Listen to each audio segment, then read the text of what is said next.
Hello hi welcome नमस्ते, मेरा नाम ऋतिक और आज हम फिर से बात करेंगे एक और इम्पोर्टेंट कंसेप्ट के ऊपर। तो ये वीडियो उन स्टूडेंट्स के लिए मोस्ट इंपॉर्टेंट होने वाली है जिनके पास डीयू में सब्जेक्ट है रिसर्च मेथोडोलॉजी फॉर इकोनॉमिक्स। तो चलिए शुरू करते हैं आज की वीडियो को, जहाँ पे हम आज की वीडियो से शुरुआत करेंगे लेसन नंबर 7 के बारे में। तो यूनिट नंबर 4 की शुरुआत हो चुकी है, जहाँ हम डिस्कस करेंगे लेसन नंबर 7 को, और सेकंड लास्ट चैप्टर है ये, क्योंकि इसके बाद हम सिर्फ लेसन नंबर 8 को डिस्कस करेंगे और हमारी सीरीज क्या हो जाएगी, फिनिश हो जाएगी। तो लेसन नंबर 7 है क्या, एनालाइजिंग डाटा, यानी कि हम डाटा को किस तरीके से एनालाइज करते हैं उसके बारे में बात करेंगे आज की वीडियो में। यानी कि अब तक हमने डाटा कलेक्शन के बारे में बात कर ली, रिसर्च के बारे में बात कर ली, लिटरेचर रिव्यू के बारे में बात कर ली, प्रॉब्लम कैसे सेलेक्ट करते हैं उसके बारे में बात की। लेकिन जो भी हम डाटा कलेक्ट कर रहे हैं, जो भी हम रिसर्च कर रहे हैं, उसमें जो भी हम थ्योरीज वगैरह लिख रहे हैं, उन सबको हम एनालाइज किस तरीके से करेंगे, ठीक है, उसके लिए कौन कौन से मेथड्स यूज करेंगे या फिर कौन कौन से स्टैटिस्टिकल टूल यूज करेंगे उसके बारे में हम समझेंगे इस वीडियो के अंदर। और इस कंप्लीट सीरीज के नोट्स भी ऑलरेडी प्रिपेयर हो चुके हैं with important question answer PDF. जिन बच्चों को नोट्स परचेज करने हैं वो इस नंबर पे जाए 9667836336 पे व्हाट्सएप करके नोट्स भी ले सकते हैं। तो देखते हैं हमारे पास पहला पॉइंट क्या आता है, इंट्रोडक्शन। यानी कि इंट्रोडक्शन हमारे पास इस चैप्टर क्या है वो समझते हैं। तो सबसे पहले समझते हैं कि डाटा जो है ना वो एनालाइज करना क्यों जरूरी है। हम डाटा दो तरह कलेक्ट करते हैं, या तो क्वालिटेटिव या क्वांटिटेटिव। जब क्वालिटेटिव डाटा की बात करते हैं ना, कि जहाँ पे हम क्वालिटी के बारे में बात करते हैं, जैसे फॉर एग्जांपल कोई पर्सन ऑनेस्ट है, कोई पर्सन ब्रेव है, ठीक है, तो ये सब क्या आती है, क्वालिटी आती है एक पर्सन की। तो जब हम क्वालिटेटिव डाटा की बात करते हैं तो उसे हम थ्योरी की फॉर्म में लिखना पड़ता है, हमें टेक्स्ट की फॉर्म में लिखने पड़ते हैं, ठीक है। तो ये हमारे पास क्या होगा, क्वालिटेटिव डाटा। लेकिन वहीं पर जब हम क्वांटिटेटिव डाटा की बात करते हैं तो उसके लिए हमारे पास और भी टूल्स होते हैं, ठीक है। जैसे कि फॉर एग्जाम्पल बहुत सारे ग्राफ हो सकते हैं, चाहे वो हिस्टोग्राम हो, पाई चार्ट हो, बार ग्राफ हो, लाइन ग्राफ हो, उन सब के बारे में बात करते हैं। तो हमारे पास दो तरह के डाटा हमेशा होते हैं एनालाइज करने के लिए, चाहे वो क्वालिटेटिव हो जहां पे हम किसी भी चीज की क्वालिटी के बारे में बात करते हैं, चाहे वो क्वांटिटेटिव हो जहां पे हम क्वांटिटी की बात करते हैं किसी भी चीज की, ठीक है। तो वही हम समझेंगे। तो पहला पॉइंट क्या आता है यहाँ पे, एनालाइज डाटा यूजिंग क्वालिटेटिव और क्वालिटेटिव मेथड्स।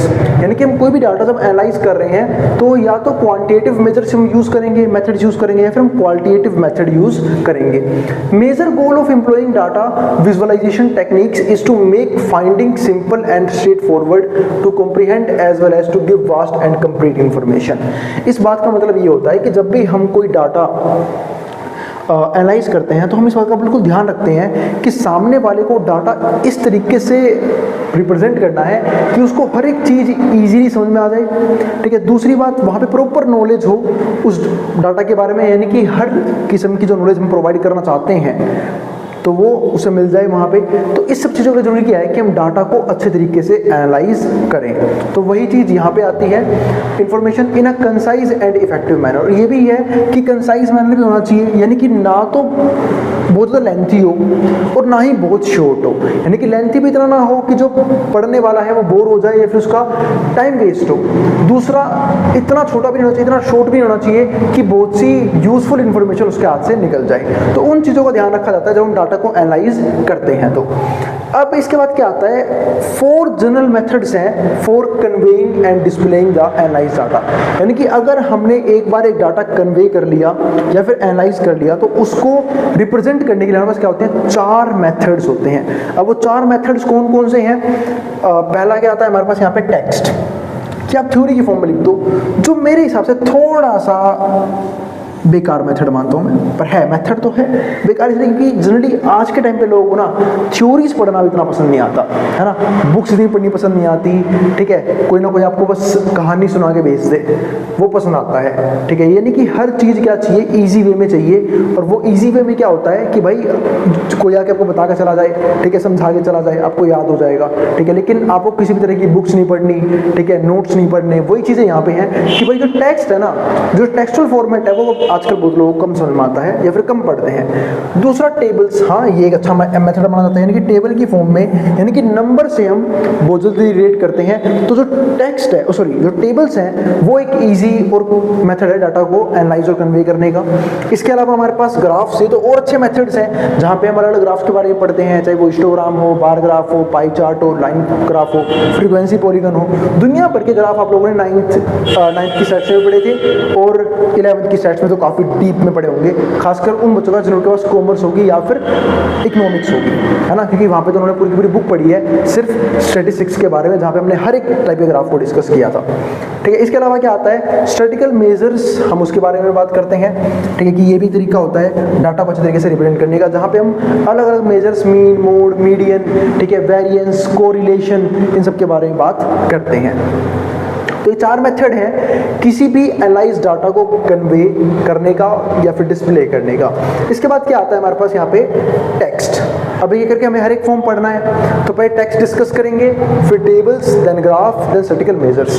तो पहले टेक्स्ट समझते हैं। तो टेक्स्ट जो है ना, वो दोनों मेथड, जनरली मेथड के लिए कौन सा अच्छा है, हाँ, जब क्वालिटेटिव डाटा हो तो text becomes main and only method of communication in qualitative research. यानी कि जो क्वालिटेटिव रिसर्च है ना, वहाँ पे ये इकलौता मेथड है जहाँ पे हम कम्युनिकेट कर सकते हैं किसी भी क्वालिटेटिव चीज़ को। यानी कि मुझे किसी की क्वालिटी बतानी है तो उसको नंबर्स की फॉर्म में लिखना इतना आसान नहीं होगा या पॉसिबल नहीं होगा, ठीक है, लेकिन हम उसे थ्योरी की फॉर्म में, टेक्स्ट की फॉर्म में लोगों को बता सकते हैं, है ना। जैसे कोई पर्सन बहादुर है, ब्रेव है, कोई ऑनेस्ट है, कोई सुंदर है ना, तो हम कितना इजीली बता देते हैं ना, कॉम्प्लीमेंट कर देते हैं टेक्स्ट के थ्रू। ठीक है, उसे नंबर में कॉम्प्लीमेंट करोगे आप, ठीक है, हाँ, वो अलग बात है, आजकल रेटिंग सिस्टम भी चला हुआ है कि मैं आपको 10 में से इतने रेट दूंगा, ठीक है, तो वो चीज़, उसकी बात हम नहीं करेंगे। लेकिन जो क्वालिटेटिव रिसर्च है ना, जनरली हम उसे टेक्स्ट की फॉर्म में रखते हैं due to nature and goal of inquiry, क्योंकि हमें उसका नेचर ध्यान रखना होता है, ठीक है, और गोल ऑफ इंक्वायरी जो है ना उसका ध्यान रखना होता है। तो इस चीज़ को लेके टेक्स्ट करना क्या है, काफ़ी आसान है किसी भी क्वालिटेटिव डाटा को लेके, ताकि हम किसी भी क्वालिटेटिव डाटा को ईजिली कम्युनिकेट कर पाएँ सामने वाली पार्टी को, है ना, समझा पाएँ ईजिली। इसके बाद क्या आता है, text is frequently combined with other types of data display methods. यानी कि टेक्स्ट को हम कंबाइन कर सकते हैं, इनकी जरूरी नहीं है अगर मैं अपने रिसर्च में टेक्स्ट यूज करूंगा, मैं सिर्फ टेक्स्ट और थ्योरी की फॉर्म में लिख दूंगा, नहीं, मेरा मन कर रहा है मैं उसी में टेबल्स भी यूज करूंगा, मेरा मन कर रहा है कि इस चीज को मैं ग्राफ पे अच्छे शो करता हूं, मैं ग्राफ भी शो करूंगा, ठीक है। यानी कि जो मेथड्स हमें यूज कर रहे हैं हम उसे कंबाइन करके यूज कर सकते हैं। हमें किसी भी तरीके से अपने एनालाइज डाटा को अच्छे तरीके से डिस्प्ले करना है और सामने वाले को रिप्रेजेंट करना है, तो वही चीज यहाँ पे है। तो text is frequently combined with other types of data, हम इसे दूसरे टाइप डाटा से कंबाइन भी करते हैं, data display methods in quantitative studies, जहां पे हम क्वांटिटेटिव स्टडीज के बारे में बात करते हैं, to varying degrees of depending on familiarity with them, कि कौन सा मेथड जल्दी लोगों को समझ में आ जाएगा, ठीक है, इजीली लोगों को समझ में आ जाएगा। पर्पस ऑफ स्टडी क्या है, स्टडी का पर्पस क्या है, इसके अलावा make it easier for readership to understand the content, यही नहीं, हम इसे ईजियर रख सकते हैं किसके लिए, रीडरशिप के लिए। अब रीडरशिप यानी कि टू अंडरस्टैंड द कंटेंट, यानी कि जो भी पर्सन उसे रीड कर रहा है उसके लिए कंटेंट क्या रहे, काफ़ी आसान रहे समझना। बिल्कुल ऐसा रहे कि बच्चों का खेल है, हम तो तुरंत समझ जाएंगे, लेकिन कुछ मामलों में दिक्कत मैं मानता हूँ, वो क्या कि स्टैटिस्टिक्स का डाटा को वही स्टडी कर सकता है जिसने स्टैट कहीं पहले पढ़ रखी है। इतना ईजी भी नहीं होता पाई चार्ट को समझना, इतना ईजी भी नहीं होता बार ग्राफ को समझना, ईजी है जो भी लोग थोड़े बहुत पढ़े लिखे हैं। हाँ, टेक्स्ट से तो ज़्यादा आसान होता है इन चीज़ों को पढ़ना, क्योंकि ये सब चीज़ें हम जल्दी कवर कर सकते हैं, जल्दी ग्राफ को स्टडी कर सकते हैं as compared to text. Pie chart जल्दी समझ सकते हैं, हिस्टोग्राम जल्दी समझ सकते हैं, बार ग्राफ जल्दी समझ सकते हैं, तो इसलिए ये कुछ आसान मेथड होते हैं to understand the content and maintain their interest in it. और यही नहीं, इस तरीके से हम कंटेंट को ईजिली समझ भी पाते हैं और उस कंटेंट में, उस डाटा में हमारा क्या होता है, इंटरेस्ट भी रहता है, हमारा मन भी करता है उसे पढ़ने का, हमें उसमें बोरियत फील बिल्कुल भी नहीं होती, ठीक है। तो ये आता है हमारे पास। अब अगला पॉइंट क्या आता है, what is the best way to show your data in tables, यानी कि अगर मुझे अपना डाटा टेबल में दिखाना है तो कौन सा बेस्ट मेथड रहेगा टेबल्स में शो करने का, वो हम समझते हैं। अब टेबल्स के बारे में बात करते हैं। टेक्स्ट समझ गए आप लोग, है ना, और सारा खेल तो पहले पुराने जमाने में टेक्स्ट भी चलता था, ठीक है। अब धीरे धीरे टेक्स्ट होने कम हो गए हैं, पहले लोग चिट्ठियां भेजते थे, फिर धीरे धीरे लोग टेक्स्ट पे आए, आजकल तो दुनिया भर के ऐप्स हैं टेक्स्ट करने के लिए, ठीक है, इंस्टाग्राम, स्नैपचैट, ठीक है, व्हाट्सएप, वहाँ पे लोग टेक्स्ट खेलते रहते हैं आपस में, और इसी बहाने लोगों की टाइपिंग स्पीड भी तेज हो जाती है। तो वही चीज़ यहाँ पे है कि टेक्स्ट की फॉर्म में क्वालिटेटिव डाटा क्या शो करना है उसकी हमने बात कर ली। अब समझते हैं what is the best way to show data in tables.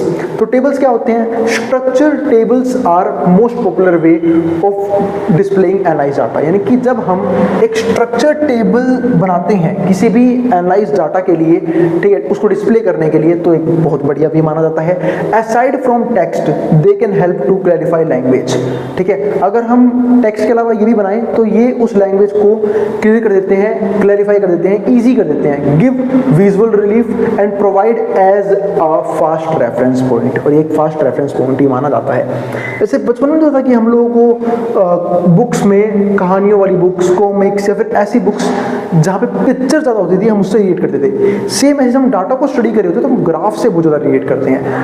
Text से ज़्यादा हमारी ग्राफ हेल्प करता है समझने में। तो वही चीज़ यहाँ पे है कि अगर हम टेक्स्ट के साथ साथ ग्राफ्स भी यूज़ करना शुरू कर दें, टेबल्स यूज़ करना शुरू कर दें, तो डाटा जो है हमें क्या हो जाएगा, बहुत जल्दी और ईजिली समझ में आना शुरू हो जाएगा। जैसे ज़्यादातर आप देखोगे लोग एक्सेल सीट में बनाते हैं, एक्सेल के फॉर्मूले यूज़ करते हैं, ठीक है, और ताकि जो डाटा है वो क्या हो जाए, ईजिली सामने वाले को रिप्रेजेंट कर सके।